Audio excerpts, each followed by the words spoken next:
On the 14th of June 2023, a new tragedy was added to the record of Syrian tragedies.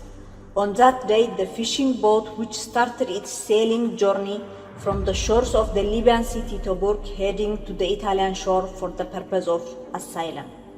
The boat was carrying about 750 immigrant passengers, but its destination changed toward the Greek coast after being lost for 3 days. Some survivors report that the biggest role in the sinking of the fishing boat was played by the Greek Coast Guard, as they deliberately towed it very quickly, which led to its imbalance and its sinking. Meanwhile, the voice of the migrants' call rose up, and their fearing of drowning multiplied. But the Greek authorities liked the scene, a movie scene that satisfies the ego of their hearts. It is as if they had lost their humanity, so they did not respond to any sad call, but rather ignored those calls in the cold blood and left them to meet their unknown fate with the waves. 104 of them survived, while the rest are missing. There is no list containing their names nor their bodies to identify them. This was not the only reprehensible behavior of the Greek authorities, as testimony of the survivors state that they were prisoners of war. Not only their bodies were thrown into the prisons of the authorities, but also their words, as they were forced to reserve their testimony about the inhumane practice of the Coast Guard.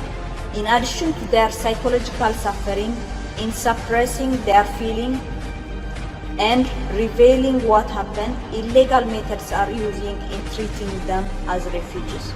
One of the survivors stated that he wished for death, comparing to stay in their prisons. Almost a week has passed since the accident, and during this week, the survivors could only communicate with their family once. What I would like to strongly point out is that those actions are orchestrated by the Greek authorities, and they are trying their best to make it appear as a humanity action. Therefore, the Syrians launched a campaign to restore the rights of the victims of this tragedy, protect the survivors and protect their testimonies, and collect justice for the victims of the boat. As for the text of this campaign, it is based on calling on the international community to hold accountable to every person responsible for the drowning incident and to achieve justice. International organizations and human rights organizations are also calling for an improvement in the condition of surrounding the survivors, so that in turn can provide a help and testify to reveal the involvement of the Greek authorities in this crime. Join us in defining the truth for the victims of the boat.